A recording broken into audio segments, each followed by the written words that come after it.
Thank you all for being here today. My name is Alyssa. I'm the director here at the Lawrence Public Library. We're happy to have Ryan Stovall here. He's written a book. It's called Black Snowflakes. Smothering a Torch. Yes. And he's going to be talking about PTSD. And we'd like to also thank the Fairfield Masons, Shiloh Lodge for orchestrating this event, and Fairfield town officials, and thank you all. Ryan. Thank you.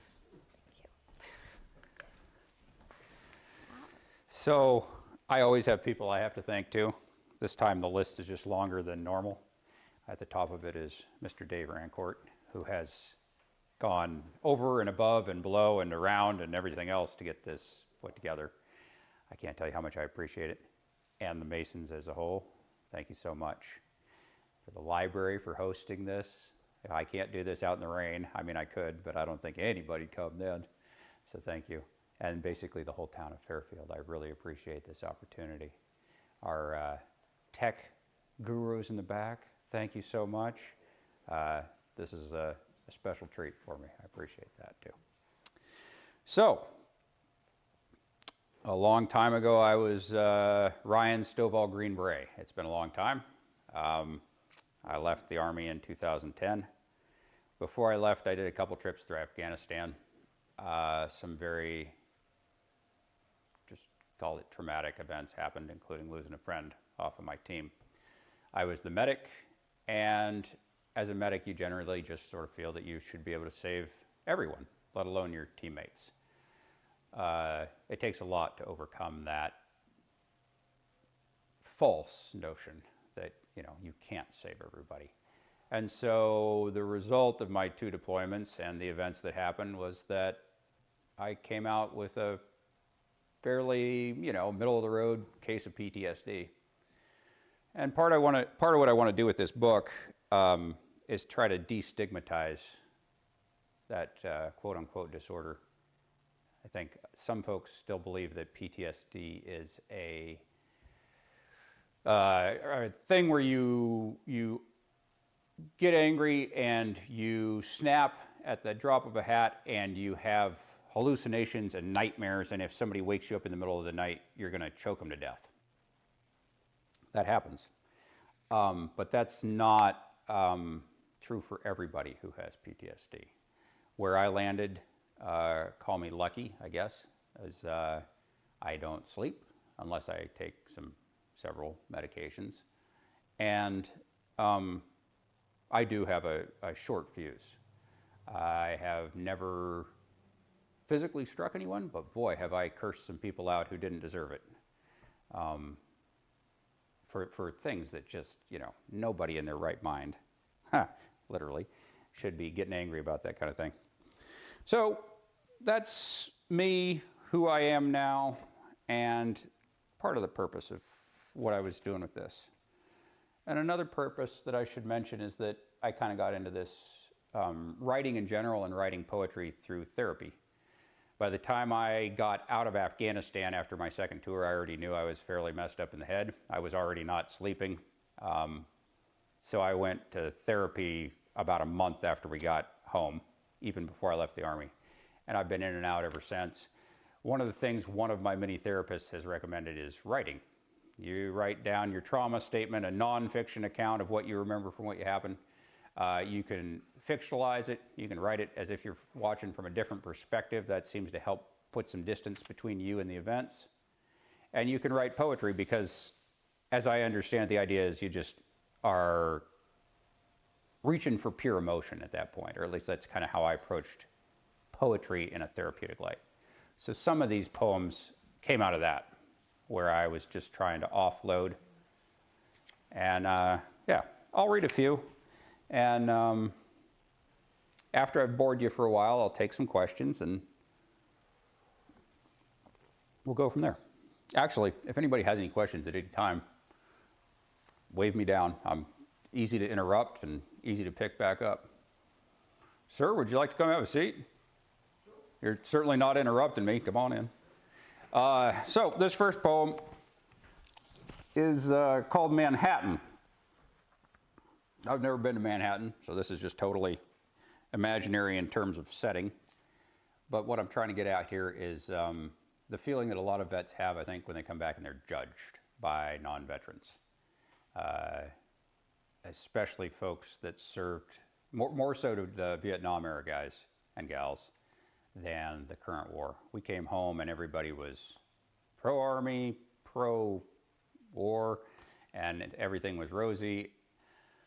A lot of the guys who came home from Vietnam were treated like dirt and then some. So, you name it, man. Some horrible stuff happened to y'all.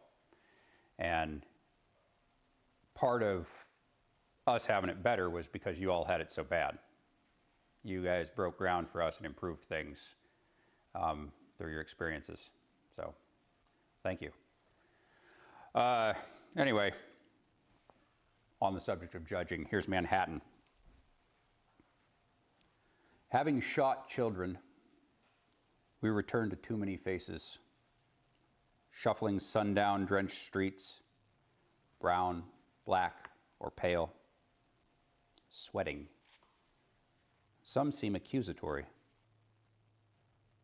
But soon, under towers' shadows, we see we're still okay. Because of the few out on Hudson's water, not a one is walking on it.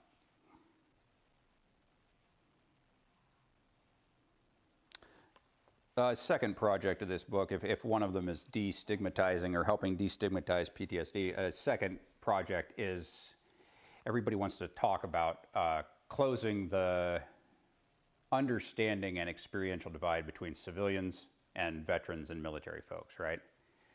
Bottom line, you can't completely understand any other human being, but there's this especially big gap between those who've served, especially those who've served in combat, and those who haven't.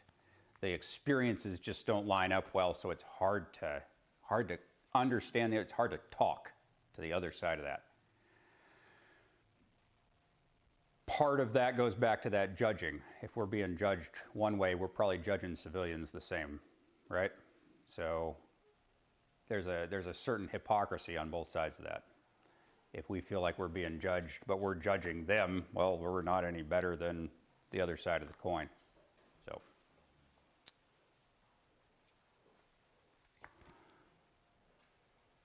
And this next poem is called Two or More. It based loosely on me going to a poetry reading when I first came back from Pakistan. After I got out of the military in 2010, I went and became a dirty, dirty defense contractor. Traveled all over the world. Worked for the Department of State, Department of Defense, anybody who would have me, basically. And the last job I did, I was working in Pakistan, in a town called Quetta, which isn't too far from Kandahar, Afghanistan. And there's a couple poems in there about that. Anyway, in 2016, I left that, I think the 2nd of August, flew back to Germany, got my wife and my 2 baby kids, flew to Montana, hung out there, grabbed all our stuff, drove to Maine, and 3 days later, at the end of August, I was in classes at the University of Montana. Talk about a whiplash. The therapist I went to see in Bangor told me, hey man, you're basically coming off a deployment. And I was like, oh, yeah, that makes sense. That's why I'm so nervous and, jumpy still. You got to spin down a little bit. Some of that goes away after a little while. Anyway, I went to this poetry reading not too long after I hit the ground. And this was my initial reaction. What's in this poem? Two or more. He's Hescoed in, barricaded behind his lectern, microphone, and dark, horn-rimmed glasses. An owl mumbling inanities in place of poems, spewing cold, a broken pipe's sewer gush, unintelligible stuff, cockeyed diction, butter soft, incapable of slicing to the bleeding quick, either intellect or soul. I'd need 2 beers, I hush, to stick my dick in this. Bare minimum. My army buddy nods, rolls her eyes. Finally, it stops. And to close, a second owl stands, drums wings, clicks beak, and hoots the first's pure courage. Context, self-examination. admiring at length the nerve required to poetry and to, quote, so unflinchingly contemplate the craven void within us all. I pick at an Afghanistan shard stuck just beneath the skin until my left leg bleeds my heart's disgust at sheltered ivory tower fools.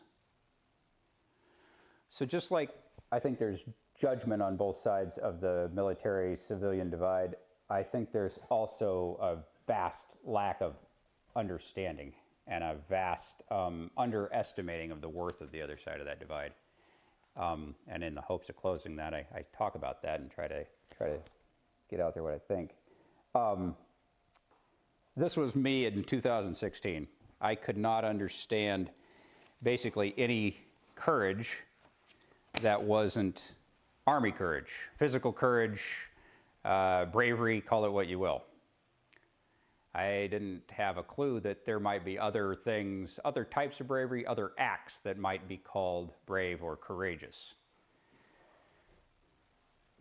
After I started writing and getting up in front of people and talking about it, I think I can see the other side of the coin.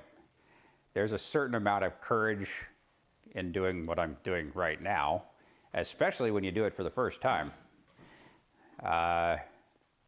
Depending on the individual, I expect some folks get just as nervous as you do in your first firefight in the Army, where your peripheral vision starts blacking out and you start getting tunneled. There's different kinds of courage, and it's certainly present in the non-military, the civilian world. And we have to, as vets, we have to acknowledge that. And that acknowledgement is just as important as the civilians making an attempt to understand and acknowledge physical courage, the courage that you demonstrate in combat. If we don't have that acknowledgement and that attempt to understand, we're always going to kind of look down on each other, you know. Trust me, the academic poets that I know, they look down on military type courage. They haven't got a clue what that means. When I tell them, you know, when one of my poetry professors asked me how I got the big scar on the back of my calf, and I told him, well, that was from the second time I got shot. He's literally speechless, and then he says, I can't imagine what that would be like. He has no context to frame that. He can't make sense of that in his mind. We have to try to communicate that, and we also, as veterans, have to do a better job of appreciating the courage on the other side of the coin, I think, because it's there. It's just different. There's a long poem in here. I usually tell audiences, it's 23 or 26 pages or something. If you piss me off, I'm going to read every word of it. But I haven't had to do that yet, so I can't imagine anybody ticking me off that bad. It'd bore me to tears. Sometimes I read a little part in it. I think I'm going to skip that one right now. A couple weeks ago, I was down in Fort Devens in Massachusetts. They renamed a building down there for a Medal of Honor winner from up here in Maine, Gary Gordon. One of the guys who, during the Black Hawk Down incident, went in to try and save one of the downed air crews with him and his other dude, knowing that they probably weren't going to get any help for hours and hours and hours. They both died doing it. But one of the pilots was later rescued, and he credits those two gentlemen with saving his life. They both were awarded the Medal of Honor. So I wrote this one and dedicated it to Mr. Gary Gordon, and I'll talk a little bit more about it afterwards. It's called Army Brat. Summer's last faint breath pushes up the hill, a gentle warmth that speaks of growth and love. There will be no other breeze like this until sometime late next year. The tall grass bends, embraces the breeze. The oak's leaves give up a gracious sighing. The girl's short yellow hair ruffles a little. Black clouds gather behind the breeze, stark, brutal winter staring out of each. The girl turns, and with a solemn heart, trudges down the meadow hill that faces out across the sea. So the reason that I dedicated that to Gary is because he had, I believe, 2 young children when he was killed. Pretty sure they were both under the age of 5, but I could have that slightly wrong. We were talking earlier about being young and dumb. Compared to what Gary Gordon did, having kids, everything I did was really easy. I did not have any children that I was in danger of leaving behind. I did not have anybody I was really worried about. He went and did what he did despite the fact that he had 2 little children. And I do not believe I could have made the decisions he did in that same context. It's awful easy when you're all by yourself, comparatively, I think. So that's why I dedicated it to him. Yeah. Where in Maine was he from? Lincoln. Lincoln. Yep. And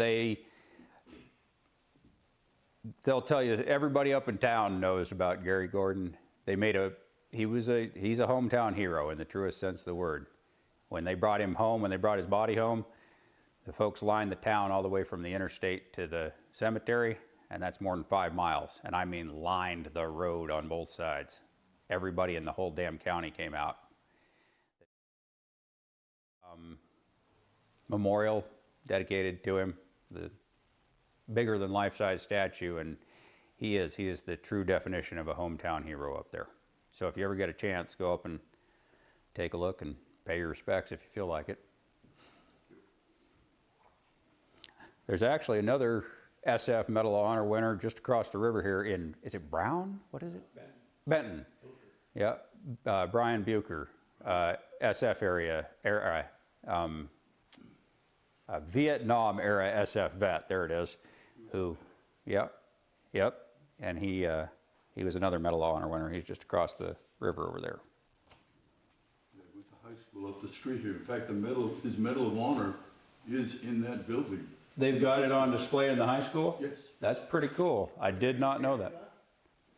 Is there any of his family left in the area? I don't know, but I mean, when his parents were getting older, they actually gave it to the high school to be put on display because they didn't know what to do with it. Because we made a coin with both of their images on the coin for our SF group up here. And there's a memorial in Benton. Yep. That has his name on it. We do an annual pilgrimage every year. The SF club that's here in Maine, all us old fat guys, we get together, go to the memorials here and up in Clinton, and drink a lot of shots, basically. And this last year, what's Ron's last name? The CAG guy? One of the gentlemen who was there on the ground during Black Hawk Down, who was part of the command and control structure, he was there and he spoke at both events and told us a lot of interesting stuff. And then he came down to the Devon ceremony a few weeks ago as well.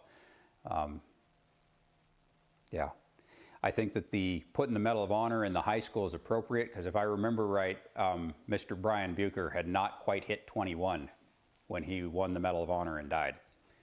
So I guess maybe that's the other side of the coin. As opposed to Gary, who was a little older, a little more mature, and had a couple of kids. Brian was the kid himself, pretty much. So. Smart kid. Yeah. Well, he certainly did what he had to do.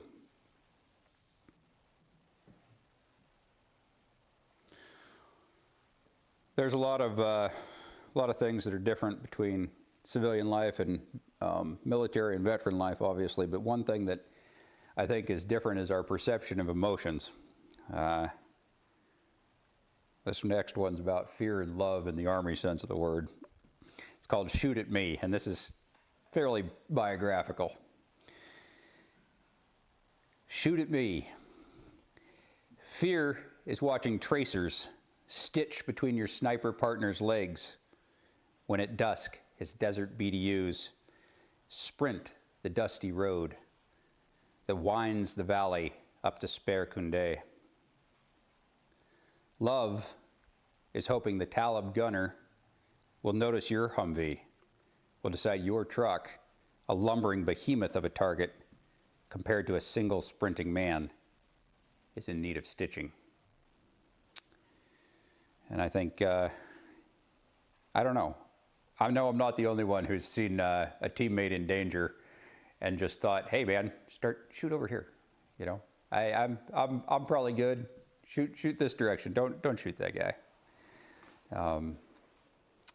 We were in a 24-hour plus firefight up there that day. It started in one afternoon and didn't end until the middle of the next day. And that was just one of many things that I witnessed on that very long day. Day after I turned 28, I believe. I usually read this one because it's short, and I wrote it for my mom. It's kind of an outlier in this thing. It's called Sans Shield. If you're familiar with the phrase, folks sometimes still say, with your shield or on it. It's an old Greek saying, at least it's attributed to the Greeks.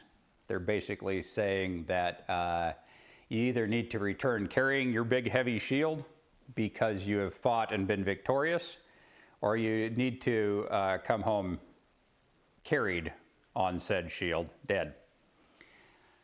The idea being that if you lost a battle, if you turned and fled, the first thing you were going to drop was that giant heavy shield.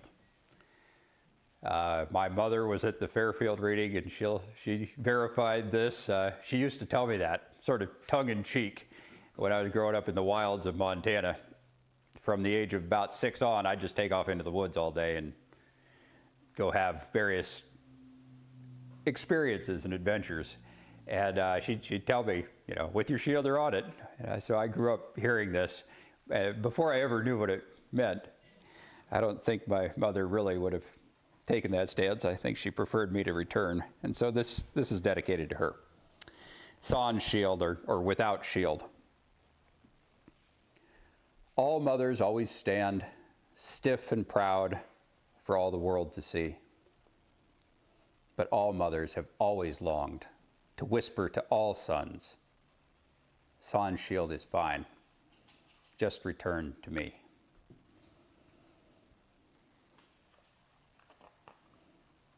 Sort of a victory or death thing in the with your shield or on it. And I can't imagine many mothers really in their deepest heart of hearts feel that about sending their kids off to war. I didn't tell my mom I was going. After I depped in, she found out by an accident. A friend gave her the information early. So.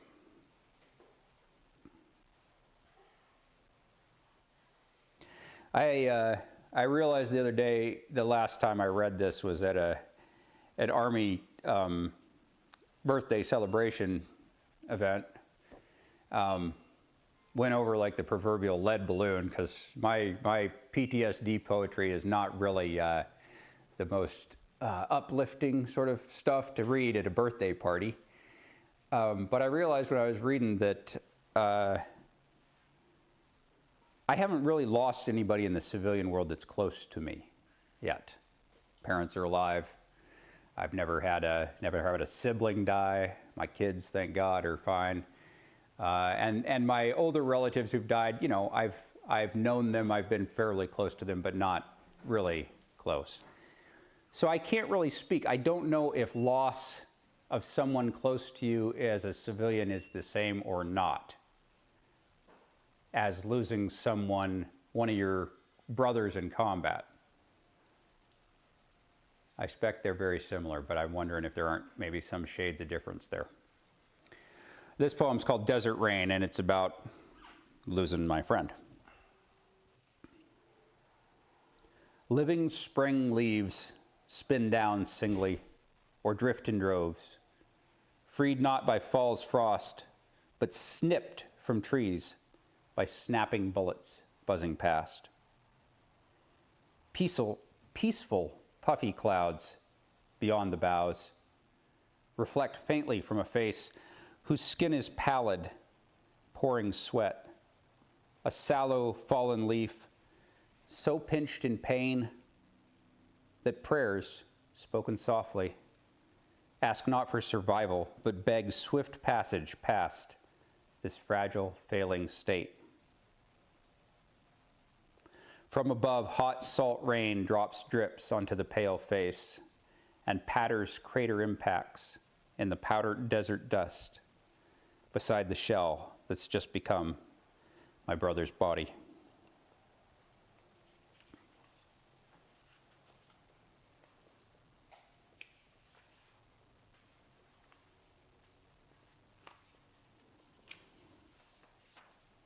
I don't usually read this one, so maybe it'll be new to some of my frequent flyers, although I'm sure you've read it. I mentioned that a lot of the poetry and the writing, some of it had roots in therapy as a way of expressing what I was going through. This is the other side of the coin. My take on the usefulness of therapy at a certain point, it's just not going to get me there. It's called No Rolling, Shrink. I like you. You seem friendly enough. And I've tried my damnedest to relate to you the truth. For example, it's true. I came to you. But I came for pharmacy and leth, not because I want help rolling. I can roll my own, thank you very much. But still, no matter how long a cavern's fetid contents have been left to lie and fester, some rocks should never be pushed aside. Some dark miracles should be forever left unseen. Behind my stone, you see, smolder unborn nightmares and gravid memories and cold imaginings, brothers buried, grave with my guilt and fear, neurotic worries for my son's soul, cowardice, shame, and that nameless male lack, call it unsatisfied animal lust, that underlies a plethora of human tragedies, all fertilized by my complete and utter decaying existential hopelessness. Such are my antichristic inflictions, and just so are they so unsafely entombed. But my weary, ribby, cart-horse sense of self-preservation implores this pestilence stay sealed up. No risk to you if we should choose to press on, breathing life into my dead, exposing them to unkind light by my naming of their names. In general, at least my experience is that talk therapy will only get you so far, because the bastard in question has to be able to talk. And if I can't talk about what's bothering me, it ain't gonna do me any good to come in and BS with a shrink about something else. So I kind of hit a wall there. Just read a couple more, maybe one more here. This poem's called I'm Still Here, and I mentioned getting shot twice. I got hit in the leg by a round that hit a bullet and then came up into my leg. And then I got hit 5 weeks later by an RPG. So this poem, I am imagining addressing those two implements. I'm still here. Bullet, who slapped rock, zipped up, burrowed through my thigh. And rocket, who blasted dirt, desert rock, coarse grit inside my calf. You came to be before I reached desert, crossed wadi, climbed mountain. Before I ever saw my first child. Before I ever saw my first child burning beside a V-bid thrashed fuel blivet. Burning, but alive. Before my friend, gasping pain, sweating, scared, stinking iron, bled rust across my thighs and died before I could not save him. You and me, violent sons sprung from peaceful lands. You and me, smuggled over desert sands, over wadis, over mountain passes, by night, by moonlight, by cautious and determined men. You and me laid down like seeds by these constant men, poked into dusty soil, watered blood and fed belief, so we might sprout one day and blossom future deaths for these stained souls, these true flag-thrashing believers, these oh so righteous and determined men. I've fulfilled their unthought-out intent. A dozen times I've interred as they intended. So many, too many. I'm still here. But where are you? Beside the bits residing in my leg. My scars all scream, you failed.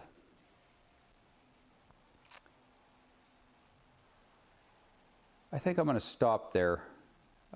Before we launch into the question and answers, I do want to make mention of the fact that, you know, the subject matter that I'm talking about and writing about is heavy. It's hard to write about, it's hard to talk about, it's hard to listen to.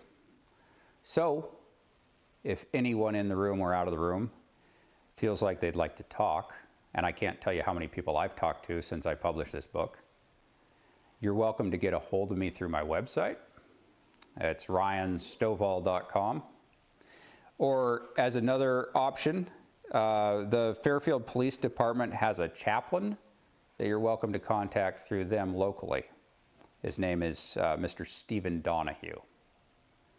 So again, big part of the book's project was to let folks know that they are not the only ones feeling the way that I feel. And then I know that I'm not, and I can't tell you how many folks have told me that it was a relief to know that somebody felt in many ways the same as they did. Don't be out there suffering alone. Get a hold of somebody and talk to them as best you can. Thank you all so very much for coming and for helping facilitate this event. Happy to take questions. And I'm getting fairly comfortable up here at this point after doing this for 6 months. If y'all can't come up with anything, that's okay. I'll just wait you out. So thank you again. Thank you.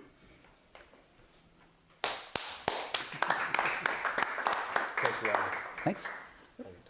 Yeah.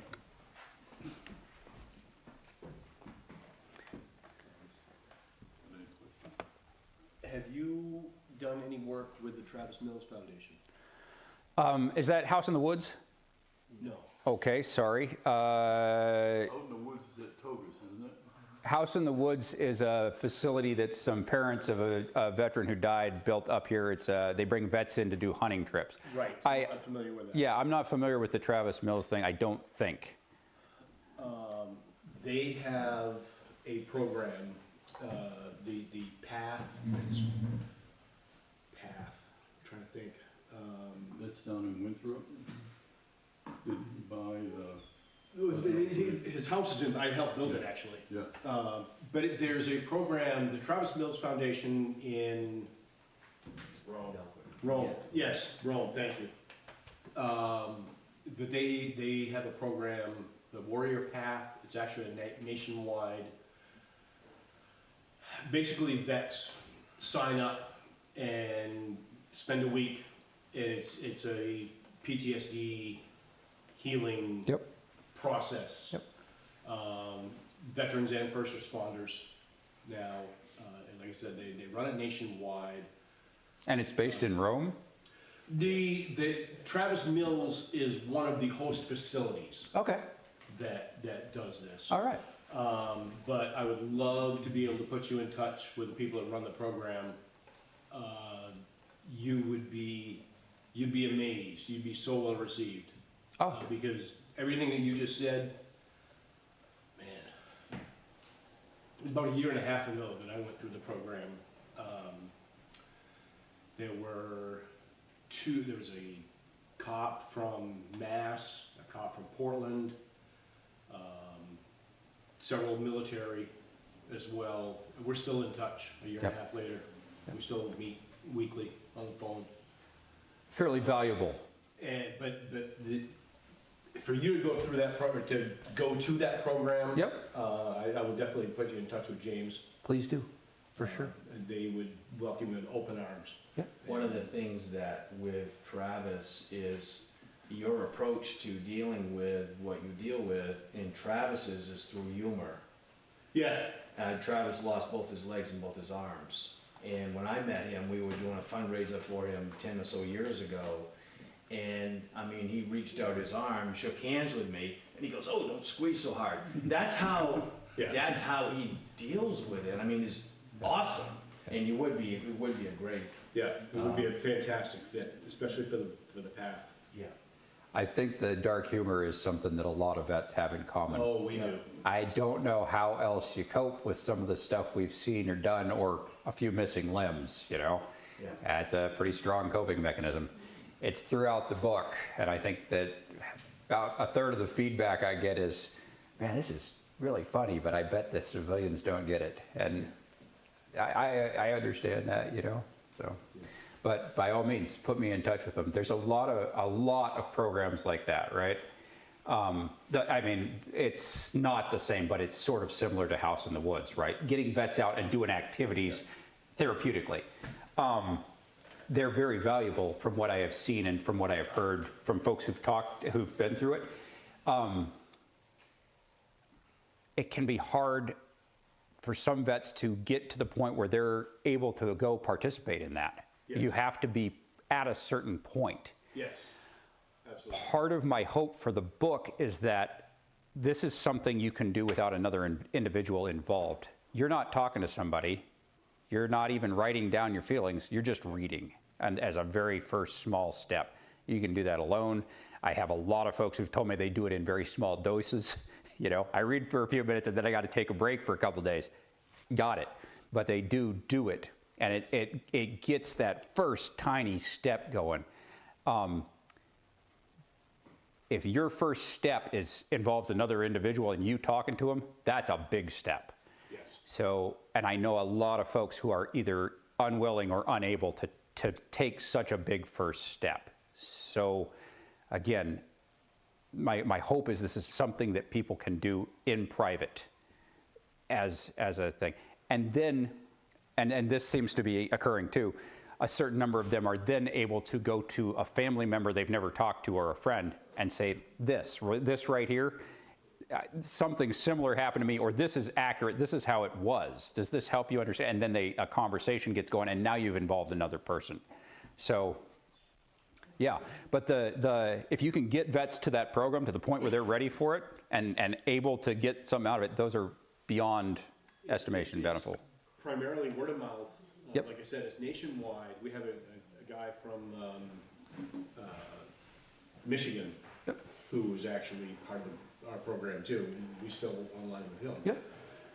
I'm sorry, Minnesota. Minneapolis, just outside Minneapolis, actually.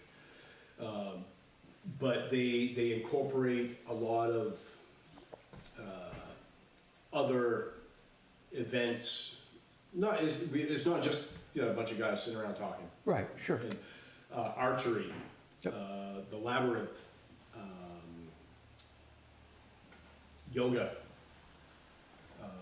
just a lot of meditation. Yep. Was another part of the program. It was a week long, but it was so encompassing, and it allowed all of us, because again, we had such an array of personnel attending. One was a game warden who had been on many cadaver searches. Yep. So the trauma, as you know, doesn't necessarily come from being in sandbox. Absolutely, yeah. Yep. And there's so many people that are affected by what they do day to day. LE and medics here stateside, same stuff. Absolutely. You know, Absolutely. there's a reason that suicide rates are fairly high in both of those groups, and by and large, they burn out at 20 years. Your paramedic who works to the age of 60 is a rarity. You know, you can't do that day after day, most people, without it taking a fairly serious toll on you. So, yep, absolutely. But I would definitely put you in touch. Great. With those guys. Yep. Because they would love to have you incorporated in the program. Cool. I just feel it. All right. Okay. I'll talk to anybody. So, yep. Let's see, what else have we talked about? I have a question. Yeah, please. Do you read any earlier war-related literature? Yeah. World War I, World War II? Absolutely. Have you heard of a book called The Last of the Doughboys? I've heard of it, I've never read it. I'd recommend that book. It was written by someone else in New England. I can't remember his name. I think he's a New Yorker. But he realized at a parade that he was seeing so few World War I vets that there might be some important information to get. And he, like any excellent writers, his real genius was in research. And he actually found the names of the currently at the time, they're all dead now, but at the time, the few remaining living Yep. World War I vets. And the way he got it actually was through the country of France. They were the ones who kept the records, not the US.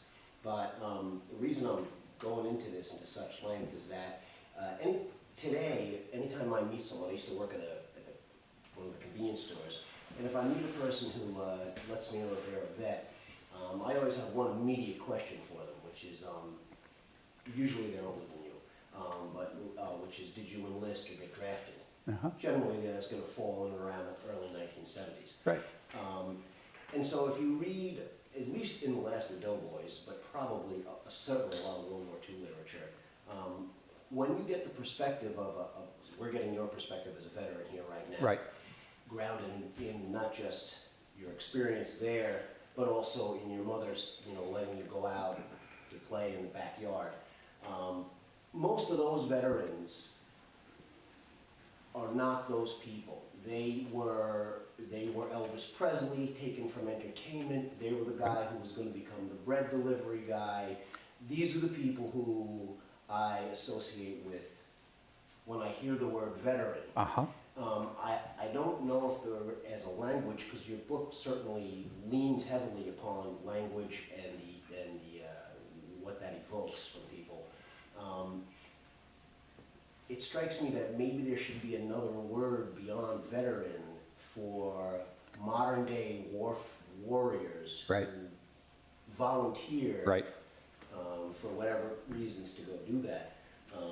And so I just wonder, how informed the writing is by many generations, probably going all the way back to the Greeks, where war was really, defense of your immediate surroundings or your immediate resources Uh-huh. somewhere else. Well,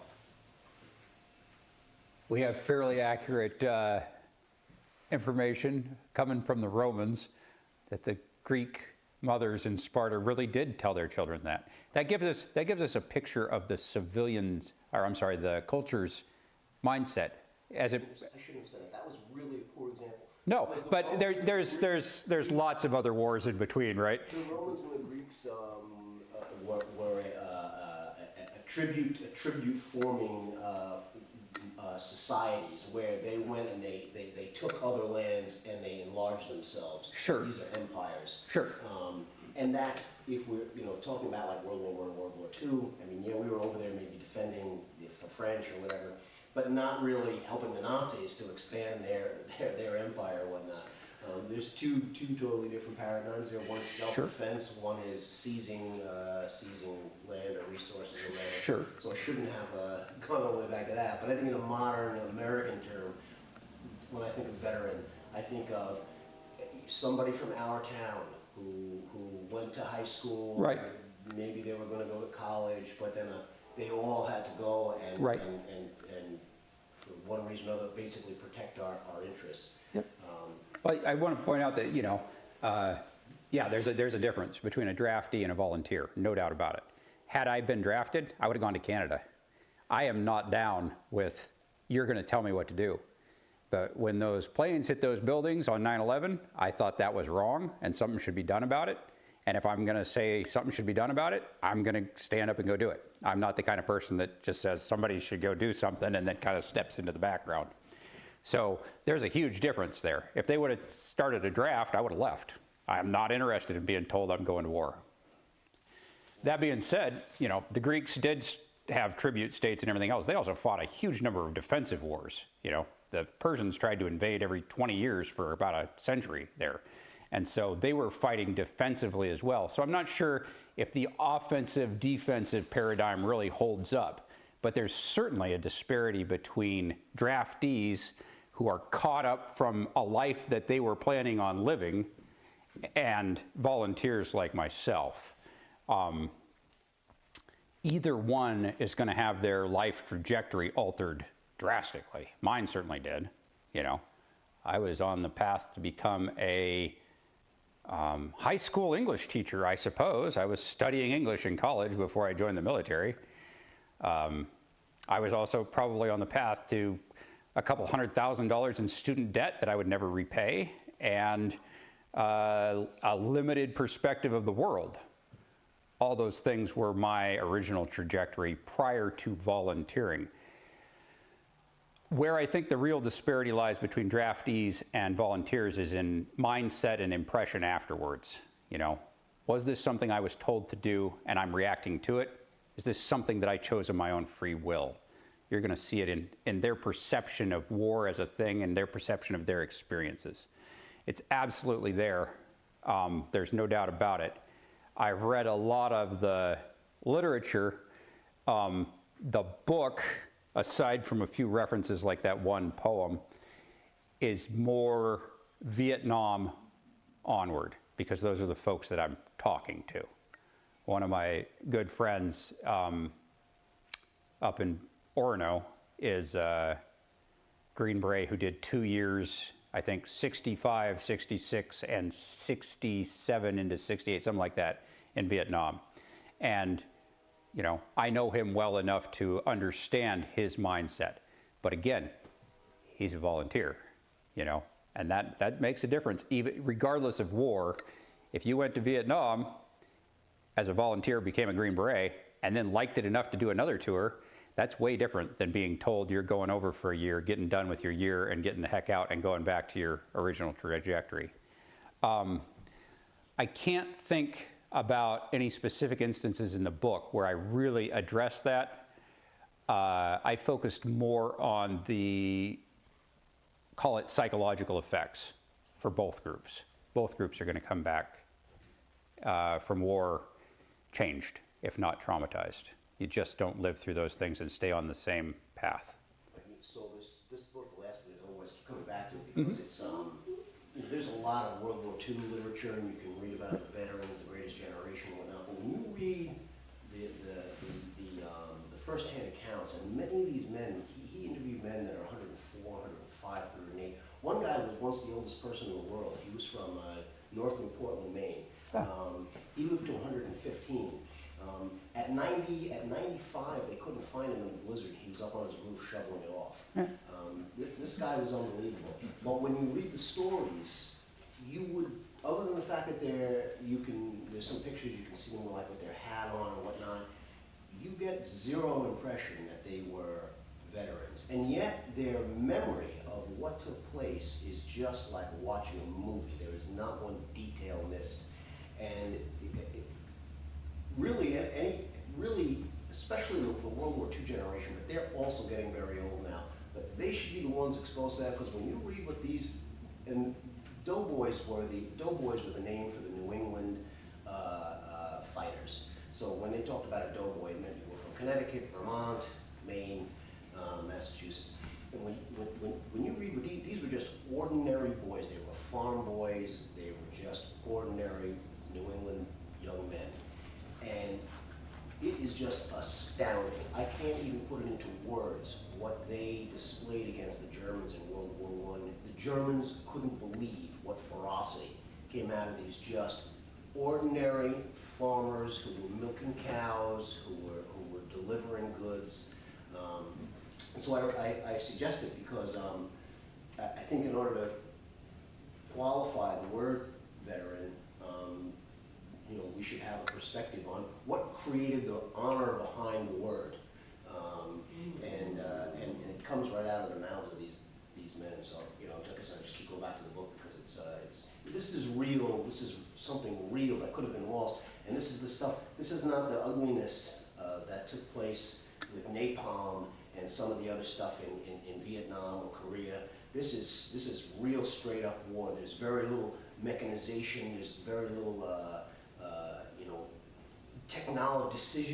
difference-making technology, where if you have certain drones or you have certain intelligence or whatnot, this is straight up men versus men fighting over you know, a line in the landscape, and it really brings out what really any of these men were capable of. I wish I had prepared before I read this, before I came here. But there's one part where the Germans they have, of course, we were there on behalf of France, but the Germans, and don't forget that, like, what we're talking about here, the Battle of the Somme is the most lost human life in one day in any event in history.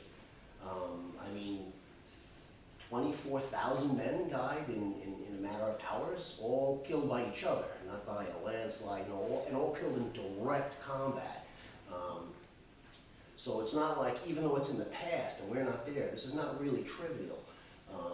And in one situation, the Germans had managed to break all the way through the front line into the, there's like a control area. I don't know the logistics well in warfare, but obviously there's a line going on, and behind the line you have the generals and you have the support and whatnot. And they had gotten through that, and they got to kind of like the kitchen that was set up. And again, in World War I, it wasn't like Vietnam. They didn't have tents and riff-raff stuff going on. Like, they actually built buildings, and they planned on fighting a war. And they found Germans. They found one American dead, one doughboy, and there were a line of 7 Germans beyond him, all shot and then bayoneted. When they got into the kitchen, the cooks used their cleavers and just put it right into their heads while they were coming at them with bayonets. I mean, they were there to fight and win. And later on, when they came home from that, there isn't really very much PTSD when you hear these men that are. It might have been there, it just was never brought up. That's it. Yeah, No, the culture has changed about talking about it. It tended to be the mustard gas, but even that, they kind of brushed it off. I mean, No, I can speak to this because I've done the research. I did some of the seminal information, historical information on prisoners of the American Revolution, okay? And whether you want to call it PTSD or whatever, guys that come back, like Ryan has said, are forever changed. The term PTSD basically comes in late 60s, early 70s. They've called it shell shock. World War I, it was shell shock. Yeah. And things like that. And the government never wanted to recognize it. They just didn't do it. I don't think our culture wanted to recognize it. So These guys that come back from war, especially the ones up until Vietnam, they came back. Number one, they had a long time to decompress when coming back. They weren't flown from a combat zone into a major airport getting off an airplane. They came back on ships, and they had a little bit of time to decompress. But then, they automatically got on with their lives. They in the case of World War II, the GI Bill, the World War I, they had a big problem with the Depression, and if you know anything about the bonus army in Washington, D.C. World War I veterans actually occupied Washington, D.C., and MacArthur actually led an army to clear them out, okay? Because they were promised a bonus. And I'll use my dad as an example. My dad came back from World War II. Before World War II, he was gonna be a veterinarian. After World War II, and he's a ridge runner from West Virginia, is where he came from, what his roots are. He became a doctor. He worked all the way. He did not retire until he was 85 years old. Okay, where they basically said, look, you can't really practice anymore. His mind was alive, but he never talked about the war. And if you talk to my aunts who knew him before the war, he's a totally different person before the war than after the war. Talking about short temper, all these signs that we know about PTSD, they come back. I was home on leave. I think he was in his 90s at the time. I'm sitting, because I gave my brothers and sisters a little vacation from, watching after the old man. And he finally talked about it to me. Okay, finally talked about it. And then one of his patients, who's his son, this patient's son was one of my best friends when I first went to college. I went through there one Christmas Eve in uniform, right? Because I used to take my mother to midnight mass. I sat down at Fred's house on the couch, and old Red sits there and tells me the story from when he hit the beach at D-Day, all the way through his prison camp, because he was a prisoner, and his repatriation. Okay, interesting stories. I mean, he didn't leave anything out either. He says, getting, butt stroked in the face, losing teeth and all that stuff. And I went at the end of that night, I went to my buddy Fred before I left. I said, Fred, what interesting stories your dad has. He says, we've never heard those before. Yeah. He never talked about it. But he used me as a vehicle, talking from one soldier to another, to tell his story so his family could understand what he had gone through. And my dad, to go back to my sister once got up at a party and said, well, he suffered from autism, high on the scale, right? Because my dad was brilliant. And I looked at her and I said, you nuts. I says, he had PTSD because he had all the signs and symptoms. All the signs and symptoms. So, make a long story short, I didn't really need to speak about this. When I was medically retired, the VA was treating me for PTSD from 1993 until the present day. However, I didn't have a diagnosis of PTSD. In their notes I did. It wasn't until my buddy went through my records and they found out what they were doing, because the VA did not want to deal with PTSD. And in 93, the big problem was, in the VA, you have these veterans from World War II that are finally reaching that period in their life where they're retiring. They're slowing down, Delayed onset PTSD they were dealing with. They're coming back, and if you look at some of the documentaries at the time, these guys, the first generation they basically go back to Europe, and they're all in tears and all that stuff.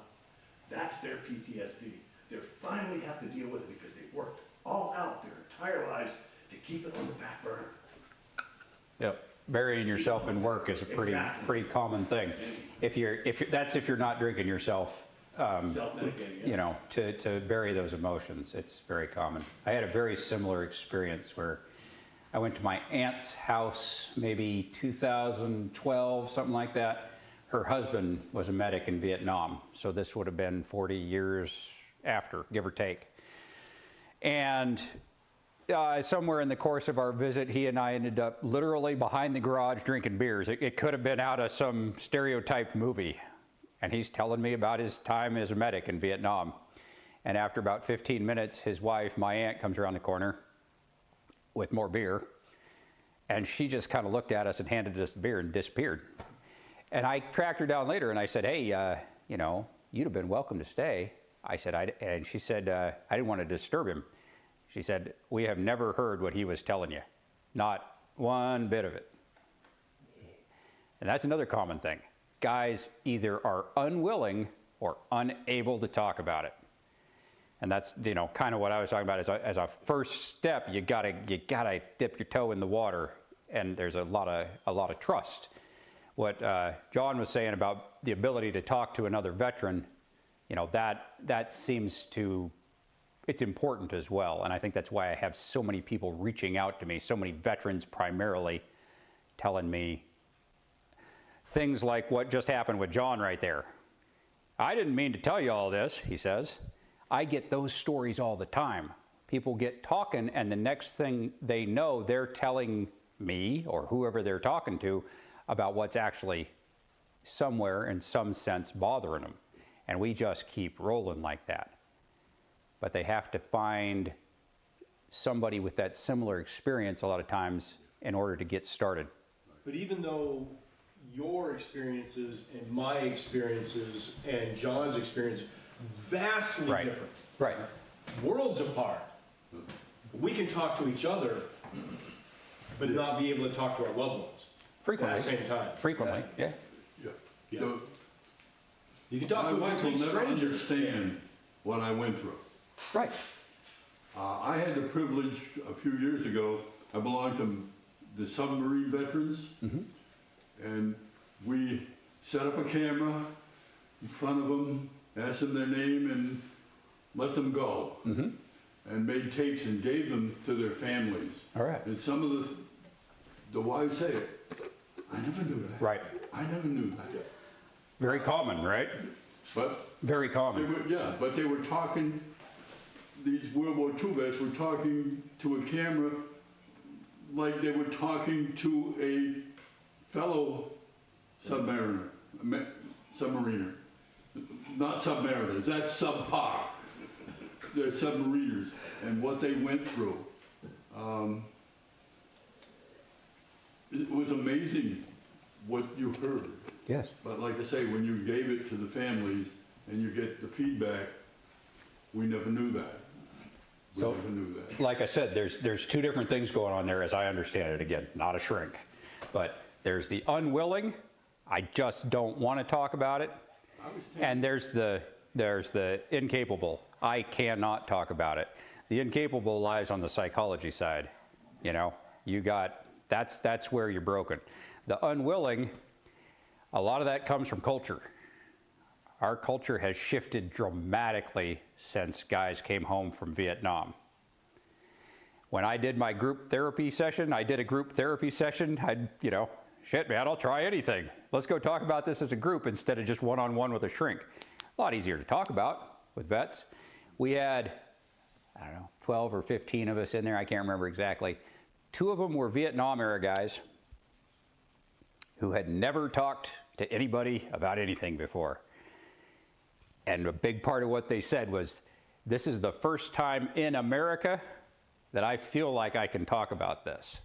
When they came home 40 years prior, they did not feel that the culture as a whole was receptive to them coming and speaking about their experiences.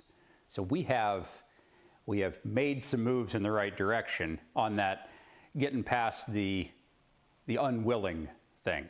Because you got to have an audience if you're going to be willing to talk. You got to have an audience that you trust and feel is going to be receptive to what you're saying.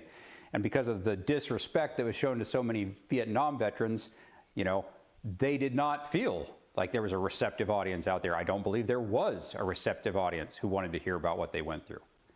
So we're making steps in the right direction. And again, this is part of what we were talking about earlier. We have you guys to thank for it, because you guys came back and went through all that crap.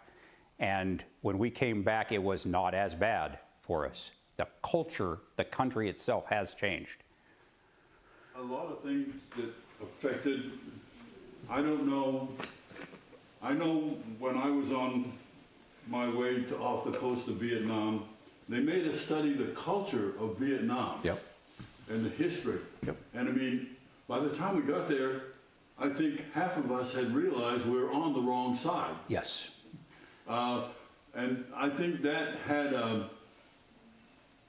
effect all the way through Vietnam. On all the people who went there, I don't know if they had to study it, but we were on the wrong side. Right. The Green Beret friend I mentioned who's up in Orono, I think he's 82 or 83, something like that. Did a couple years fairly early in the war, mid-60s. He talks a lot about I forget, does he call it Vietnamization or something like that? He's got some phrase, but a lot of the guys, especially in the Special Forces community, came back feeling they were on the wrong side. There was, the justification for being there wasn't appropriate. The war was morally wrong, and they felt more sympathy for the Vietnamese than when they had started out, even the volunteers who, you know, were gung-ho for it. So that absolutely happened. I have to go. I've left my wife at home long enough. Thank you so much for coming, sir. Good to see you, Joe. Thank you. Your book can be obtained where? Anywhere you want. Amazon's the quickest, easiest way. Okay. We have a couple of guys in our lodge that need to read that. I got one. You're one of them. Yeah, I plan on getting one. Okay. I've got one. You got one? Tell those Submariners to read it. Your Submariner group. Yeah. I'm just kidding. The Submariners. Yeah. I got a Submariner. I know. Below par. I got a friend who worked on a nuke, and I give him a hard time about being a submariner all the time. Well, thank you for your time. Thank you. Enjoyed the day, but I have a wife that needs my help. Completely understandable. Thank you. Everyone, thank you. The school teacher started shutting me up. I know, once I get talking, it's terrible. I did you know what a podcast is. I just found out a month ago. I was like, what the fuck's a podcast? I just did one yesterday. I asked the guy, how long do we usually talk for? He's like, I don't know, 45 minutes, depends on, you know, how long I can kind of keep the guy going. I'm like, okay, well, we'll see how this works. We talked for 2 hours.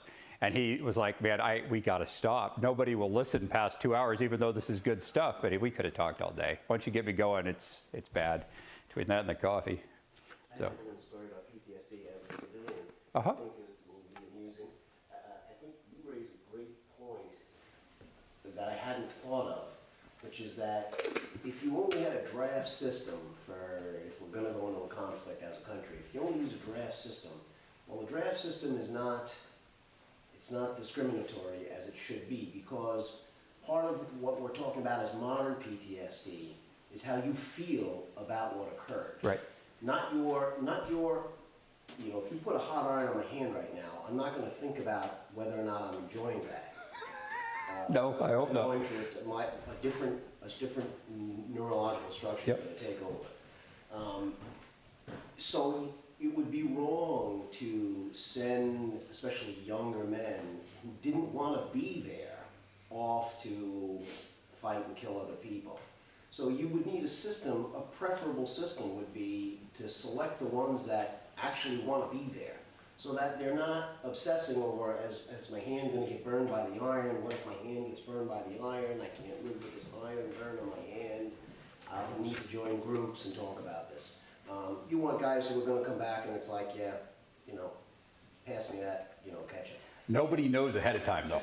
You're thinking that you'll be able to pick the individual. You absolutely can't. I am making the So. assumption that willingness or even enthusiasm is somehow indicative of. Does not correlate, not even to any degree at all. Because if there was anybody who was enthusiastic, it was me.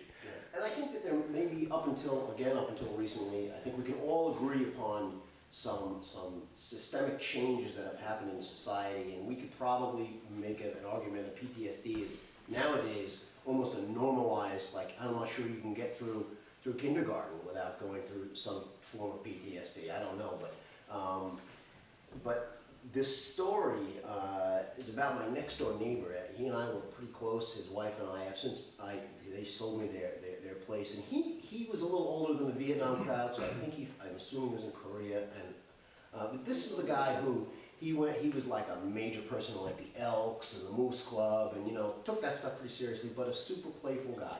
Now, I've never met anyone more playful.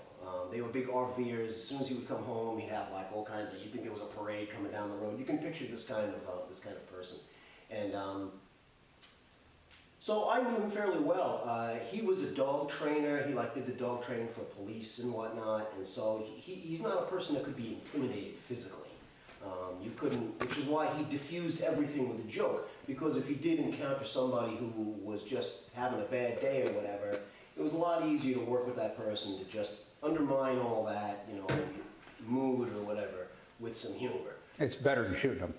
Yeah, or just, you know, you can't do that in you know, when you're a turn and you're in McDonald's or whatever. Oh, I know. If you can figure out humor, it works. That was he was good with that. So I never saw anything that would ever indicate any kind of PTSD whatsoever. And nothing, on top of that, even him, like the idea that he would be like kind of hiding something, had some moments that he didn't want to say, never got any of that impression at all either. In between our houses is where my leach field is, and when they put the leach field in, they made a big mound out of it. So I decided with that mound, I'd put my burn pile there, okay? So once every couple of years, I haven't done one recently, but I'll have a burn right there. It's a pretty good sized burn pile. It's probably, you know, most of the inside of this room.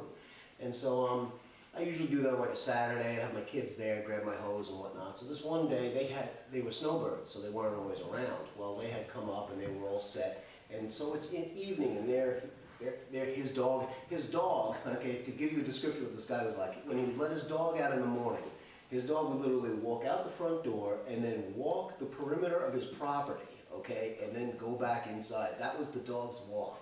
All right, I'm not making this up. Well, I get the burn fire, and in order to get my burn pile going, I'd take a can of gas and I'd go around the outside of it, and then I'd just light it.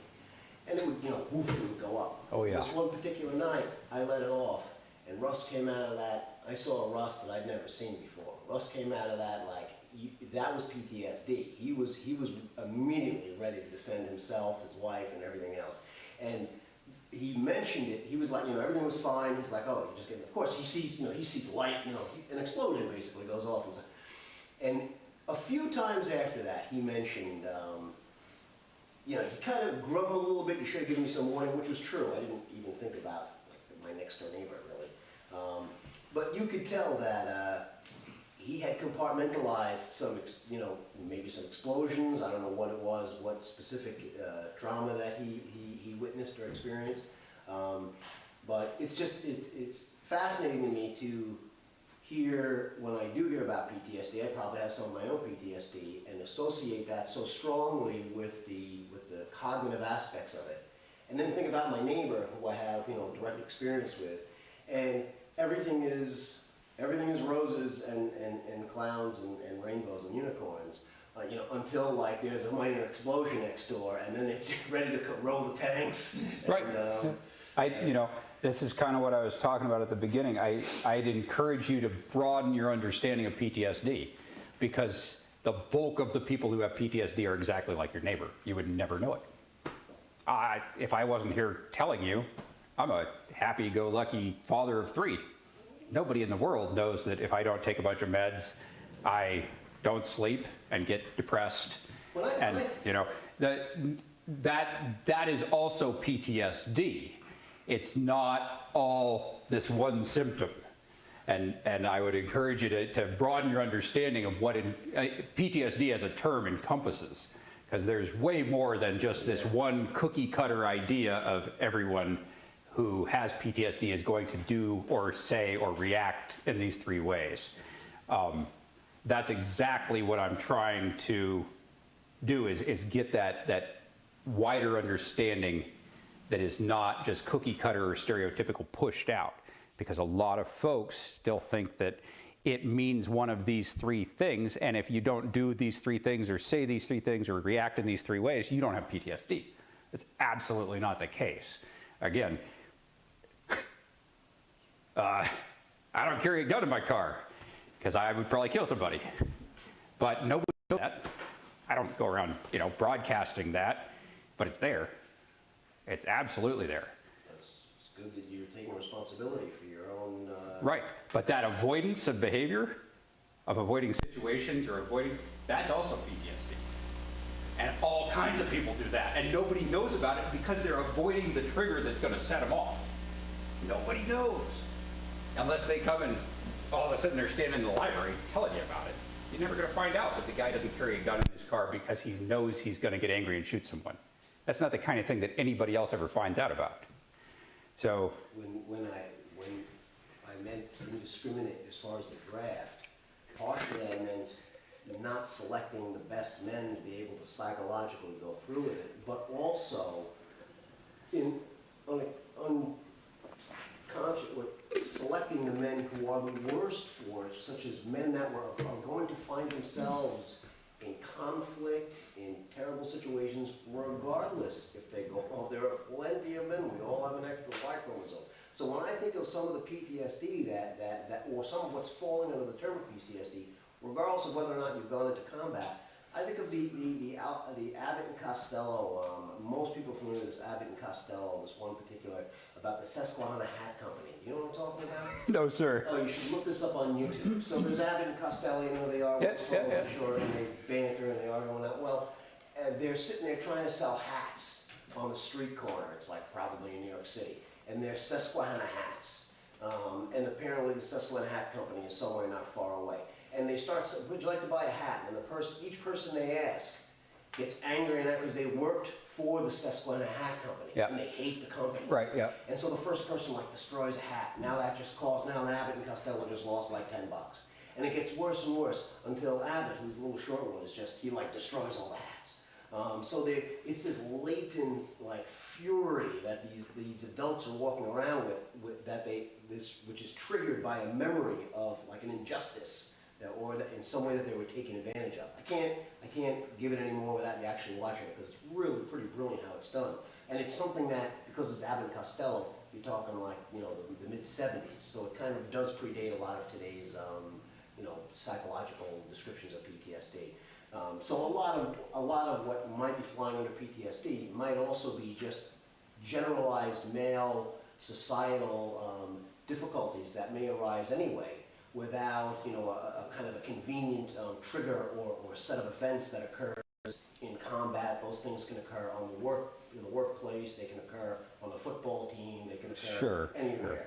There's a lot of overlap in symptoms and what you're going to see in those outbursts. The difference is that PTSD is triggered by trauma.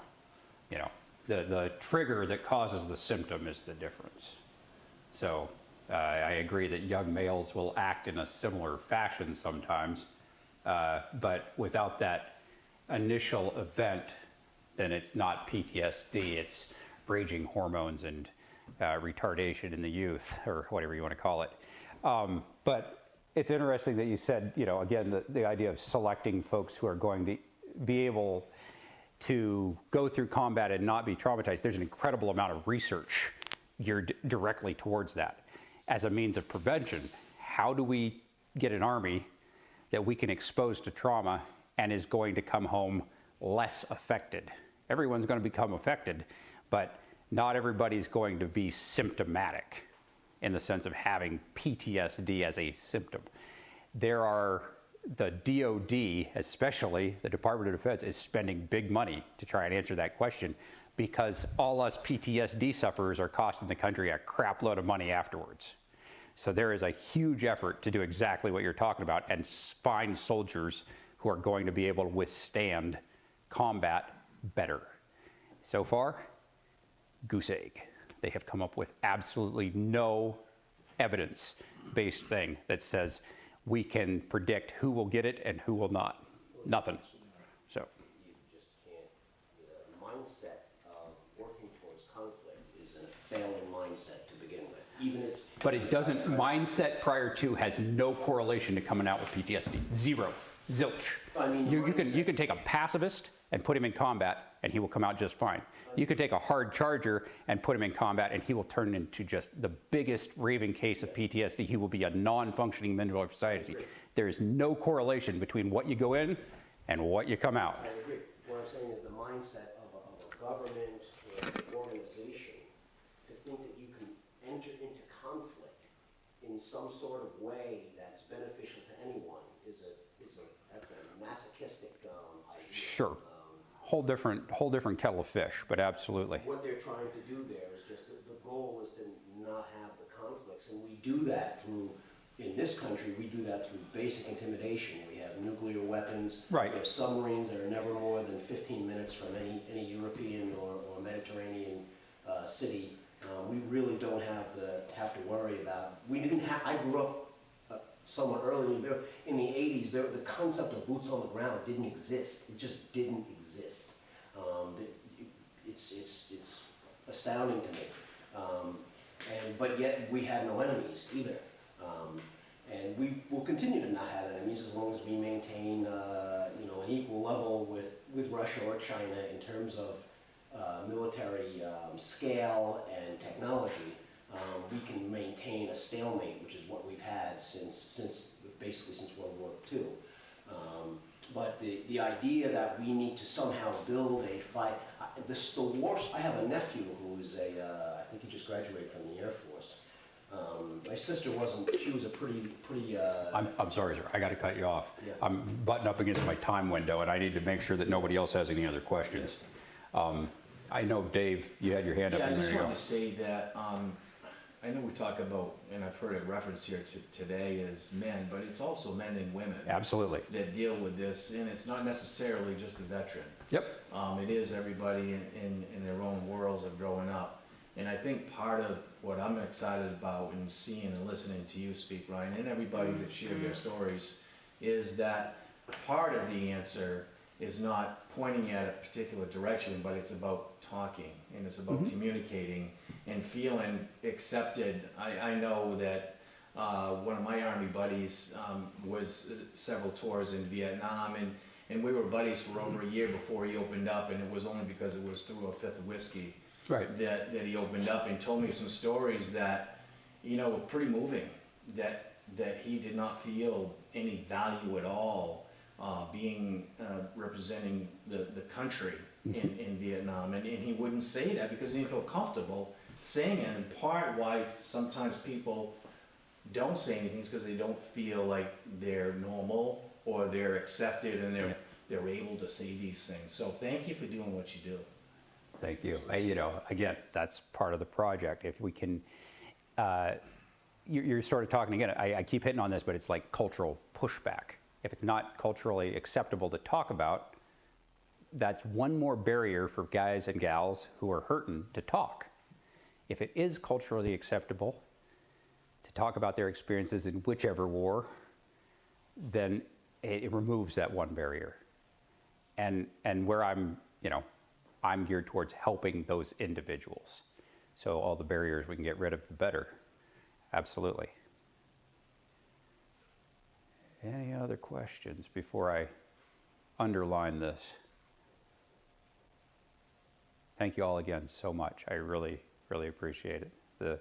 The attendance, talking to an empty room is just weird and sucks. And also the questions, I really do appreciate it. I have a few books for sale. If anybody wants to buy one, I'll sign them. I'll sign you if you hold still long enough. I don't care. And if you come up with something later, again, you can always reach out to me through my website. It's just myname.com. So thank you again. Thank you very much. Thanks, Ryan.